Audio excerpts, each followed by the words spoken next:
The storm came out of nowhere.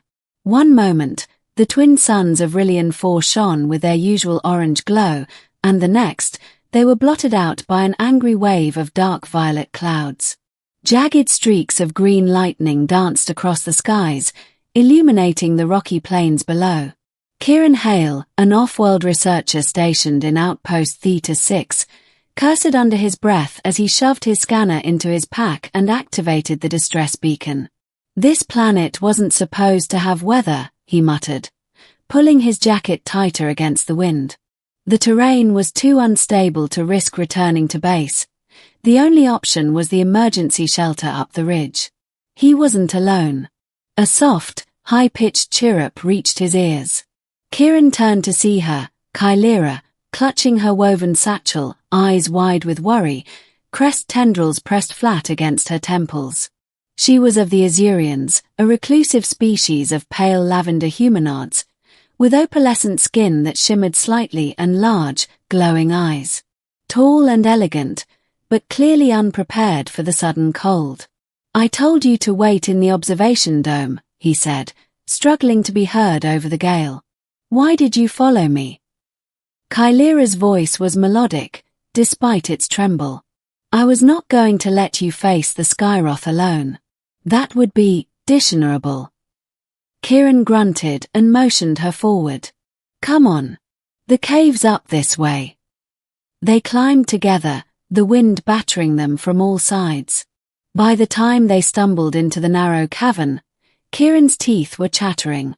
Kylera collapsed beside him, visibly shaking, arms wrapped around herself. He dropped his pack and quickly set up the portable heat lamp, but it flickered uncertainly in the strange atmospheric interference. Not enough. Then he pulled out the emergency sleeping bag. Only one. He looked at her, her skin, usually glowing faintly, now dimmed and pale. She was suffering. Azurians weren't built for cold. Neither was he, honestly, but she was worse off. "Here." He unzipped the thermal liner and offered it. "Take this." Kylera looked up, her large, silver eyes blinking slowly. "You offer me your warmth." Kieran shrugged. "It's nothing. You need it more than I do."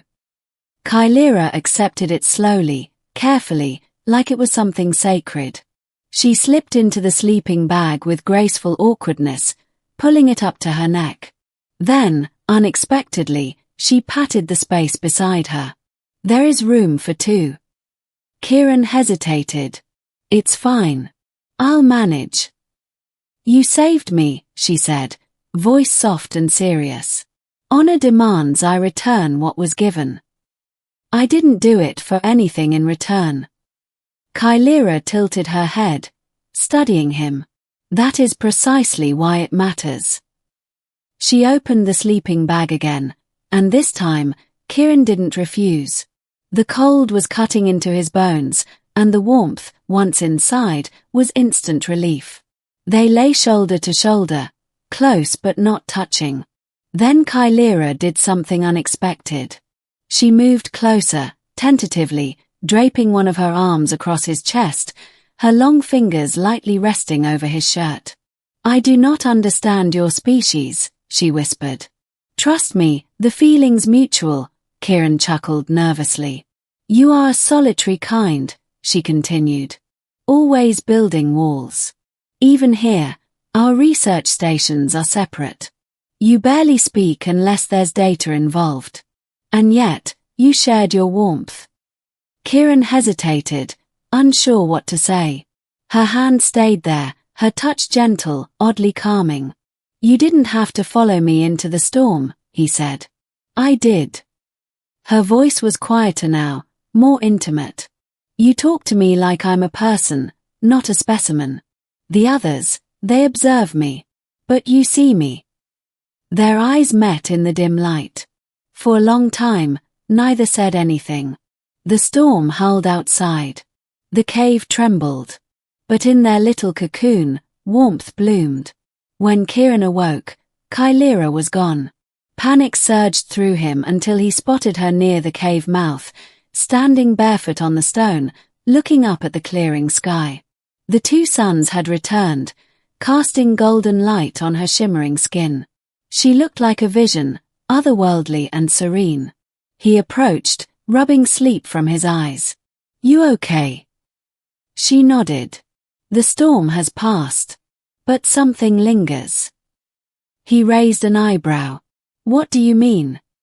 Kylera turned to face him fully, stepping close, her gaze intense. "Last night changed something.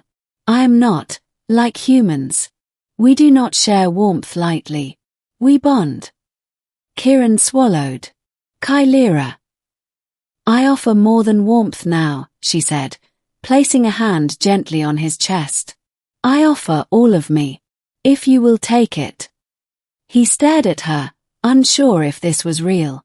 She wasn't just being poetic. Asyrians were known for deeply spiritual connections, their culture revolving around intense emotional pairings. "You barely know me," he said, voice hoarse. "I know enough. You protect without demand. You care without expectation. You saw me shivering and gave up your comfort." Kieran laughed softly. "I gave you a sleeping bag. You gave me a reason to feel safe." Her voice wavered. "Do you know what that means to my people?" He didn't. But he was starting to. Kieran looked into her eyes and saw no deceit, no confusion, only conviction. He lifted his hand and placed it over hers. "Then I accept." Over the next few weeks, things changed. They worked side by side at the outpost, studying flora and mineral interactions, but something deeper threaded between them. When they weren't scanning data, Kylera would hum the lullabies of her people, and Kieran found himself learning to hum back. She began teaching him Asyrian customs, stories of twin-star lovers, and he told her old earth myths in return. They built something not written in any report. At first, their co-workers whispered, "She's just fascinated with the alien. He's just lonely out here." But the rumors stopped when the command council arrived. Ambassador Lyrian, another Asyrian, was horrified when he saw Kylera leaning her head on Kieran's shoulder as they discussed bioluminescent moss. He demanded a private audience. "This is unacceptable," Lyrian spat. "You have bonded with an outsider. A human." Kylera stood tall. "He has proven himself more Asyrian in heart than some of our own. He has no lineage, no memory tree, no formal right." Kylera's voice was steel. "Then I will start a new line with him." The ambassador reeled. "You would disgrace your heritage." "I would honor it by choosing truth over tradition." That night, Kieran found Kylera sitting quietly under the stars, her eyes reflecting the sky. "I heard what happened," he said. "I would choose you again," she said simply. "Even if they exile me. You don't have to give up everything." "I'm not." She turned to him, a gentle smile forming. "I'm gaining something new." Then she leaned in and kissed him, not the human kind, but the Asyrian kind, a forehead touch, a breath shared, a long silence of hearts aligning. A year passed. The outpost grew. Humans and Asyrians began working more closely. Traditions softened. Policies shifted. And then, the announcement came. Kylera, pregnant. Their child would be the first of both worlds. Some called it an abomination. Most called it a miracle. When the infant was born, skin like liquid pearl, with eyes of deep earth brown and glowing silver flecks, the elders wept. Kylera cradled the baby, smiling. "He has your stubbornness," she said to Kieran. "And your courage."